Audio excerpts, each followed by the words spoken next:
हमारे साथ ground zero से मौजूद हैं आंचल गुलाटी गुम्बद, ज़्यादा जानकारी के साथ। आंचल, अगर आज की बात करें, बिम्स्टेक शिखर सम्मेलन इस समय चल रहा है जहां प्रधानमंत्री नरेंद्र मोदी की स्टेटमेंट भी आ चुकी है।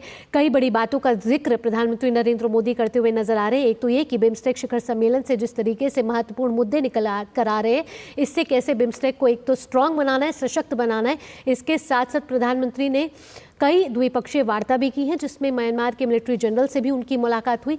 और क्या क्या प्रधानमंत्री नरेंद्र मोदी के कार्यक्रम रहने वाले हैं, और अगर प्रधानमंत्री नरेंद्र मोदी की स्टेटमेंट पर बात की जाए तो कितना बड़ा संदेश ये दुनिया को जाता हुआ? बहुत बड़ा संदेश है भावना, जहां पर हम cyber crime, cyber security, counter terrorism और ड्रग्स के साथ साथ ह्यूमन ट्रैफिकिंग को रोकने के लिए बिम्स्टेक के तमाम देश कैसे एक साथ आगे आएंगे। प्रधानमंत्री ने साफ तौर पर कहा कि डिजिटल और एनर्जी कनेक्टिविटी की जरूरत है। ये सभी बातें हम सुबह से ही अपने लाइव्स में बता रहे थे कि ये आउटकम हो सकता है, और बिल्कुल ही वैसा आउटकम निकलकर सामने आया। हमने जिक्र किया था डिजिटल पब्लिक इंफ्रास्ट्रक्चर का।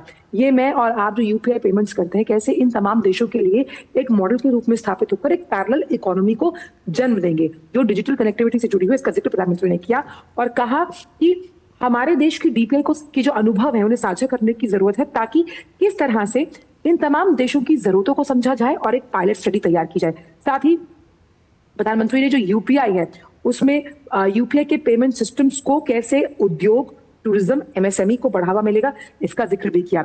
सबसे अहम यहाँ पर बात यह है कि BIMSTEC chamber of commerce, point really noted ये है कि बिम्स्टेक चैम्बर ऑफ कॉमर्स की स्थापना की बात प्रधानमंत्री ने रखी है, जो बिम्स्टेक बिजनेस समिट में आयोजित की जाएगी। अब ये बिजनेस चैम्बर ऑफ कॉमर्स किस तरह से काम करेगा, यानी अलग अलग देशों के जो आर्थिक जरूरतें हैं, उनकी आर्थिक आशाएं हैं, आकांक्षाएं हैं, उन्हें कैसा पूरा किया जाएगा एक संस्था के जरिए। वहीं सबसे इंपॉर्टेंट जो इस बार का टॉपिक रहा वो था फ्री, ओपन, रिजिलियंट, यानी एक ओपन मार्केट हम कैसे प्रोवाइड करते हैं बिम्स्टेक नेशंस को, जिसमें हमने देखा कि मैरीटाइम ट्रांसपोर्ट एग्रीमेंट, क्योंकि तमाम ये देश सामरिक लिहाज से भारत के लिए बहुत जरूरी है।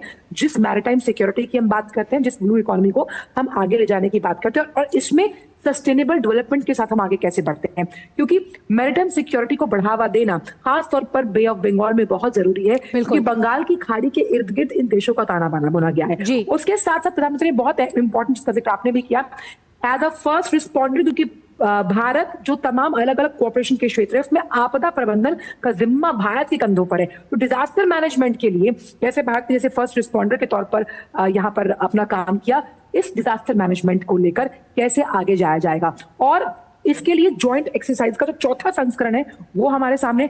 यहाँ एक चीज और भी है, पब्लिक हेल्थ, यानी कि पब्लिक हेल्थ को लेकर सामाजिक विषयों पर इसे एक महत्वपूर्ण स्तंभ माना गया, जिसमें कैंसर केयर कैपेसिटी बिल्डिंग को इंपॉर्टेंस दी गई है, और इसके रिसर्च के लिए सेंटर ऑफ एक्सीलेंस, यानी जैसे हम आरोग्य भारत, हमारे यहाँ आयुष्मान भारत चलता है, ऐसे centre of excellence for those diseases जो बहुत खतरनाक है, वो इन देशों की आर्थिक प्रगति को ना रोके, इसलिए सेंटर ऑफ एक्सीलेंस इस लिहाज से वहां पर दिया जाएगा। और सेंटर ऑफ एक्सीलेंस किस लिए?